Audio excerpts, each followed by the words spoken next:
بھائی جان کیا آپ مجھے 10 گانوں کا نام بتا سکتے ہو؟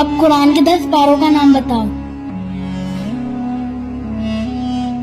بھائی جان ہاں بیٹا، کیا آپ مجھے 5 ہیرو کے نام بتا سکتے ہو؟ ہاں ہے نا بیٹا، بہت سارے، سلمان، شاہ رخ رکو خان۔ رکو رکو، اب مجھے کسی بھی 5 نبیوں کے نام بتاؤ۔ لیٹ ہو رہا ہوں میں، جا رہا ہوں میں۔ ارے بھائی جان رکو رکو۔ پاپا آ گیا تو بیٹا؟ پاپا اگر کسی بھی مسلمان کو 5 نبیوں کے نام نہیں معلوم اور قرآن کے 10 پاروں کا نام نہیں معلوم تو ان کا کیا ہوگا پاپا؟